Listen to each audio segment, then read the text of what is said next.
Shalom Ibu dan teman-teman, perkenalkan kami dari kelompok 4 Aljabar Abstrak yang beranggotakan saya Martina Sitorus, teman saya Karin Hutajulu, Joy Purba, dan Desi. Adapun judul pembahasan kami hari ini adalah penerapan bilangan kompleks dalam pemrosesan sinyal. Timeline-nya adalah pendahuluan, pembahasan, kesimpulan, serta penutup. Baiklah Ibu dan teman-teman, kita tahu bahwa teknologi berkembang pesat saat ini. Salah satu yang berkembang adalah sistem telekomunikasi dan teknologi informasi seperti handphone dan teknologi lainnya. Jadi teknologi tersebut dapat kita gunakan karena adanya sinyal informasi di dalamnya yang berguna untuk meneruskan atau menyampaikan informasi. Jadi pada umumnya, sinyal itu merupakan besaran fisis yang berfungsi untuk meneruskan informasi. Sinyal dalam sistem telekomunikasi dan dalam kehidupan lainnya seperti sinyal keberangkatan kereta api itu berbeda bentuknya. Dalam sistem telekomunikasi itu ada sinyal digital dan sinyal analog. Sementara dalam sinyal keberangkatan kereta api ada sinyal elektrik dan sinyal mekanik.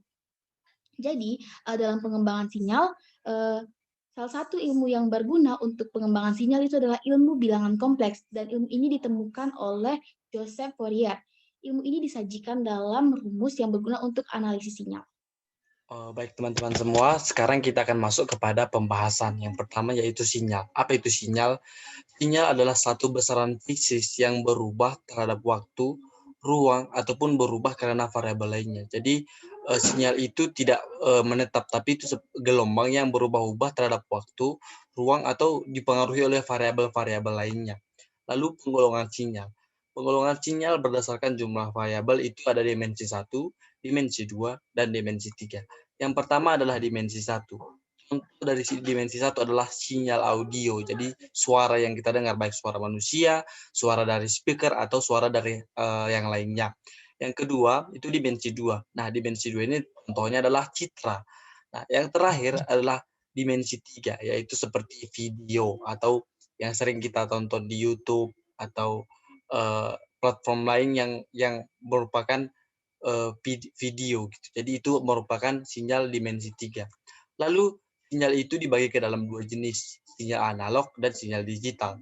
Sinyal analog itu adalah bentuk gelombang yang kontinu yang membawa informasi dengan mengubah karakteristik gelombang. Lalu yang kedua adalah sinyal digital. Sinyal digital itu merupakan hasil teknologi yang dapat mengubah sinyal menjadi kombinasi urutan bilangan 0 dan 1, atau dapat juga ke dalam operasi biner yang lainnya. Nah, hal ini membuat sinyal digital itu dianggap lebih baik daripada sinyal analog. Nah, sekarang kita akan membahas tentang pemrosesan sinyal serta kaitannya dengan bilangan kompleks. Nah, sebelumnya kita review sedikit tentang bentuk-bentuk bilangan kompleks yang akan diterapkan dalam pemrosesan sinyal. Yang pertama adalah bilangan kompleks dalam bentuk koordinat kartesius. Nah, ini adalah koordinat kartesiusnya yaitu Z itu sama dengan A sumbu real ditambah dengan sumbu imajiner B yaitu JB. Ini adalah rumusnya Z sama dengan A ditambah JB. Dan yang kedua itu adalah bilangan kompleks bentuk Euler. Nah, ini adalah rumusnya di mana E pangkat I theta itu sama dengan cos theta ditambah I sin theta. Dan yang ketiga adalah bilangan kompleks bentuk eksponensial. Rumusnya adalah R dikali E pangkat I theta itu sama dengan R dikali cos theta ditambah I sin theta. Nah, sekarang kita akan membahas tentang pemrosesan sinyal. Nah, pemrosesan sinyal adalah bagian dari bidang teknik kelistrikan yang berfokus pada analisis, modifikasi, dan sintesis sinyal seperti suara, gambar, dan pengukuran ilmiah.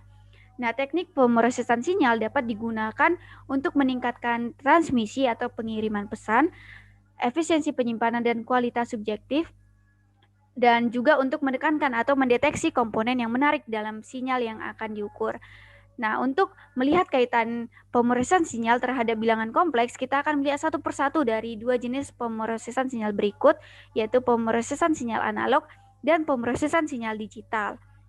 Nah, sekarang kita membahas pemrosesan sinyal analog. Nah, ini terbagi menjadi dua bagian, yaitu yang pertama adalah transformasi Fourier. Ini merupakan transformasi yang mentransformasi atau mengubah sebuah fungsi dalam domain waktu menjadi sebuah fungsi dalam domain frekuensi. Nah, transformasi Fourier sendiri dirumuskan dalam bentuk integral seperti berikut. Nah, ini adalah domain waktunya, fungsi dalam domain waktu yang akan diubah menjadi fungsi dalam domain frekuensi. Dan terkadang kita juga ingin menggunakan inverse dari transformasi Fourier yang dirumuskan dengan berikut ini. Nah, dari rumus transformasi ini dapat kita lihat bahwa terdapat komponen yang merupakan bilangan kompleks dalam bentuk Euler, yaitu ini. Dan selanjutnya itu yang kedua adalah transformasi Laplace. Ini merupakan transformasi integral yang menerima sebuah fungsi dengan variabel bilangan real positif T ini umumnya waktu, menjadi fungsi dengan variabel kompleks S atau frekuensi. Nah, transformasi Laplace ini dirumuskan sebagai berikut. Nah, ini adalah rumus transformasi Laplace. Sama seperti transformasi Fourier tadi, kita akan melihat inverse-nya. Dan ini adalah inverse dari transformasi Laplace. Jadi ini adalah kebalikan dari transformasi Laplace itu ya. Jadi dari variabel kompleks S atau frekuensi itu diubah menjadi fungsi dalam variabel bilangan real positif T. Dan dapat kita lihat bahwa variabel S di sini merupakan komponen bilangan kompleks frekuensi dalam bentuk koordinat Cartesius sebagai berikut. Nah, ini adalah S-nya itu sama dengan A ditambah IB. Nah, ini adalah bilangan kompleks bentuk koordinat Cartesius seperti yang sudah saya jelaskan dalam review sebelumnya. Dan selanjutnya kita akan membahas tentang pemrosesan sinyal digital yang dibagi menjadi 4 bagian. Dan yang pertama itu adalah pemrosesan dalam domain ruang dan waktu. Ini adalah analisis terhadap sinyal merupakan fungsi terhadap waktu. Nah, salah satu metode yang paling umum digunakan dalam domain ini adalah filter digital. Nah, filter digital ini adalah sistem yang melakukan operasi pada sinyal waktu diskrit untuk menurunkan atau meningkatkan aspek tertentu dari sinyal tersebut.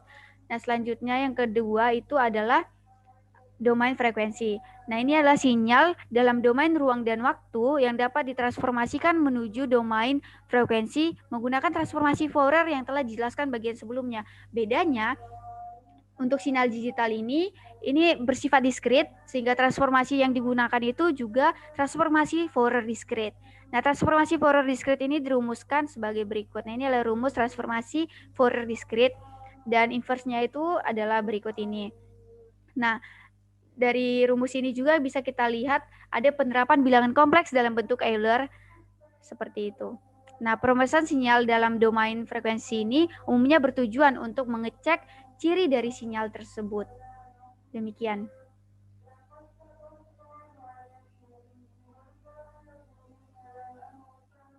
Yang ketiga adalah transformasi Z.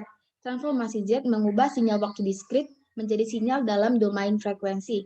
Transformasi Z dirumuskan sebagai berikut. Dalam transformasi ini, N merupakan sebuah integer, sedangkan Z merupakan sebuah bilangan kompleks dalam bentuk eksponensial seperti berikut. Jadi Z sama dengan AE pangkat Z theta sama dengan A cos theta tambah J sin theta. Yang keempat adalah transformasi wavelet diskrit. Wavelet adalah osilasi seperti gelombang dengan amplitude yang dimulai pada 0, meningkat dan menurun kembali ke 0. Transformasi menuju wavelet merupakan transformasi waktu dan frekuensi yang cukup populer. Dalam transformasi wavelet diskrit, wavelet yang terbentuk berupa sampel yang diskrit. Dan kelebihan transformasi wavelet adalah transformasi ini mampu menerima informasi berupa frekuensi dan informasi mengenai lokasi dalam waktu.